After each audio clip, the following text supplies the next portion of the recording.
Hello friends, தம்ப்நெயில பார்த்துட்டு தான் இந்த வீடியோவை கிளிக் பண்ணி வந்திருப்பீங்க அப்படின்னு நினைக்கிறேன். எஸ், ஹேர் டையை எப்படி தேர்ந்தெடுக்கிறது அப்படிங்கறத பத்தி தான் இந்த வீடியோல நம்ம பார்க்க போறோம். 40 வயதை கடந்தவங்க ஹேர் டை பயன்படுத்துறது அப்படிங்கிறது இப்போ ஒரு சர்வசாதாரணமான விஷயமாயிட்டு. அதுக்கேற்ற மாதிரி இப்போ பல கம்பெனிகளும் பல விதமான ஹேர் டையை அறிமுகப்படுத்தியிருக்காங்க. பல பேருக்கு எந்த ஹேர் டையை பயன்படுத்துறது, எப்படி பயன்படுத்துறது, பக்க விளைவுகள் எதுவும் வருமா அப்படிங்கிற பல சந்தேகங்கள் இருக்கும். ஹேர் டையே வேண்டாம்ப்பா, இயற்கையான வழியில முடி கருப்பா இருந்தா போதும்னு அந்த மாதிரியான வழிகளை தேடுறவங்களும் நிறைய பேர் இருப்பாங்க. சில டைகளால சில பேருக்கு அலர்ஜி, முடி கொட்டுற பிரச்சனைகள்லாம் வரக்கூடும். இன்னும் சில பேருக்கு முடியினுடைய தன்மையே சொரசொரப்பா மாறுறதையும் நம்ம பார்க்கலாம். சோ அதனால டை வாங்குறதுக்கு முன்னாடி அவற்றின் தரத்தையும் அதில் சேர்க்கப்பட்டிருக்கக்கூடிய பொருட்களினுடைய அளவையும் தெரிந்துகிட்டு அதுக்கப்புறமா இது நமக்கு ஒத்துக்கொள்ளுமா அப்படிங்கறத யோசிச்சுதான் வாங்கணும். குறிப்பா அமோனியா கலக்காத ஹேர் டையா இருக்கா அப்படிங்கறத நம்ம பாத்துக்கணும். புரோட்டீன் அடிப்படையாக கொண்ட பாலிமர் டைகள் பொதுவா எந்தவித பக்க விளைவுகளையும் முடியினுடைய தன்மையும் மாற்றாது அப்படின்னு சொல்லுவாங்க. ஹேர் டையை பயன்படுத்துறதுக்கு முன்னாடி உங்களுடைய சருமத்துக்கு அது ஒத்து வருமா அப்படிங்கறத தெரிஞ்சுக்க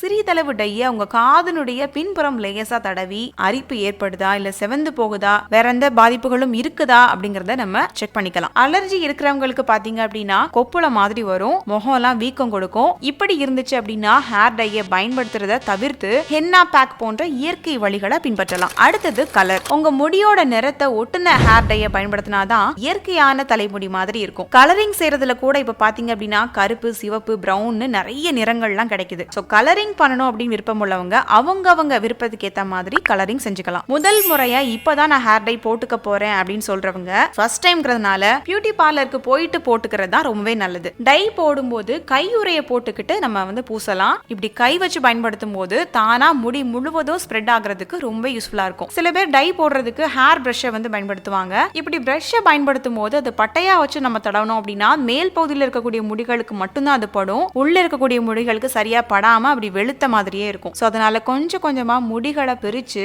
சீப்பை வச்சு பார்ட்டிஷன் பண்ணதுக்கு அப்புறமா பிரஷை வச்சு நம்ம ஹேர் டையை தொட்டு தொட்டு தடவலாம். அதே போல தலையை ஒட்டி அழுத்தமா டை போடுறதை விட்டுட்டு ரெண்டு பக்கமும் ஈக்குவலா போட பாருங்க. அப்புறம் அந்த ஹேர் டை பாக்கெட்ல எவ்வளவு நேரம் வச்சிருக்கணும்னு சொல்றாங்களோ அவ்வளவு நேரம் மட்டும் வச்சிருந்து தலையை நம்ம அலசிடலாம். அதே போல தலையை அலசும் போதும் தரமான ஷாம்பு மற்றும் கண்டிஷனர்களை பயன்படுத்தணும். இல்லாட்டி அப்படின்னா முடியோட தன்மை மாறி சொரசொரப்பா மாறக்கூட வாய்ப்பு இருக்கு. ஹேர் டை எனக்கு ஒத்துக்காதுப்பா, எனக்கு விருப்பமும் இல்ல அப்படின்னு சொல்றவங்க, இள வயசுலே நரைமுடி வந்தவங்க ஹென்னாவை பயன்படுத்தி முடியினுடைய வெள்ளை நிறத்தை மாற்றலாம். ஆனா ஹென்னா எல்லா முடிகளுக்கும் ஒத்துக்காது. ஸ்ட்ரைட் ஹேர் இருக்கிறவங்க மட்டும்தான் அதை பயன்படுத்த முடியும். அதே போல ஹென்னாவை மட்டும் நம்ம தனியா அப்படியே அரைச்சு பேக் மாதிரியும் போடக்கூடாது. இப்படி பண்றதால முடி உதிர்றதுக்கு நிறைய வாய்ப்பு இருக்கு. சோ ஹென்னா பேக் போட விரும்புறவங்க கண்டிஷனரை கலந்து தான் பயன்படுத்தணும். அடுத்ததா ஹென்னா பேக் எப்படி வீட்டிலேயே தயார் பண்ணலாம் அப்படிங்கறத தான் பார்க்க போறோம். ஒரு நபருக்கு எவ்வளவு தேவை அப்படிங்கறத இந்த வீடியோல நான் மென்ஷன் பண்ண போறேன். ஹென்னா 250 கிராம், முட்டை 1, ஆலிவ் எண்ணெய் 2 டீஸ்பூன், அப்புறமா டீ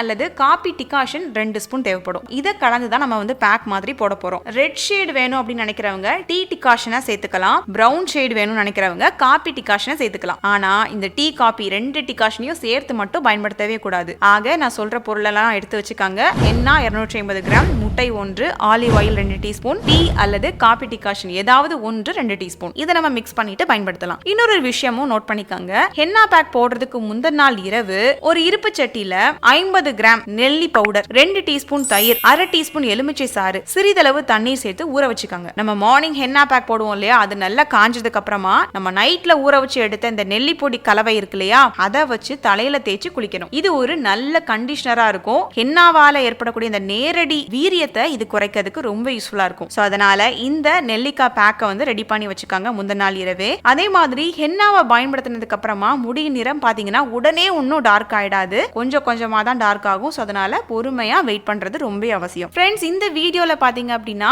ஹேர் டையை எப்படி நீங்க சூஸ் பண்ணலாம், எப்படி ஹேர் டையை பயன்படுத்தலாம், ஹேர் டை போட விருப்பம் இல்லாதவங்க ஹென்னா பேக்கை எப்படி பயன்படுத்தலாம், அதுக்கு என்னென்ன பொருட்கள்லாம் தேவை, ஹேர் டேமேஜ், ஸ்கின் டேமேஜ்லாம் ஆகாம தவிர்க்கிறதுக்கு என்னென்ன பண்ணணும் அப்படிங்கிற நிறைய விஷயங்கள் தெரிஞ்சுக்கிட்டீங்கன்னு நினைக்கிறேன். இந்த வீடியோ உங்களுக்கு யூஸ்ஃபுல்லா இருந்துச்சுன்னா மறக்காம லைக் பண்ணுங்க. உங்களுடைய நண்பர்களுக்கு, அப்பா அம்மாக்கெல்லாம் இந்த வீடியோ தேவைப்படும் நினைச்சீங்கன்னா மறக்காம அவங்களுக்கும் ஷேர் பண்ணி விட்டுருங்க. மேலும் பல அழகு மற்றும் ஆரோக்கிய குறிப்புகள் தெரிஞ்சுக்க நம்மளுடைய சேனலை சப்ஸ்கிரைப் பண்ணிக்கோங்க. நன்றி, வணக்கம்.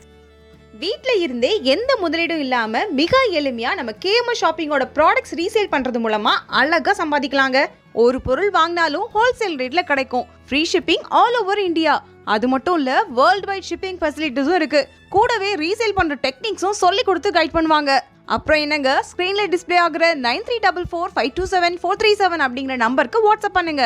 கூடவே இதை ஸ்கிரீன்ஷாட் எடுத்து அனுப்புனா வெல்கம் போனஸ் 50 ருபீஸும் உண்டு. ஸோ மிஸ் பண்ணாம நம்பர் நோட் பண்ணிக்கோங்க.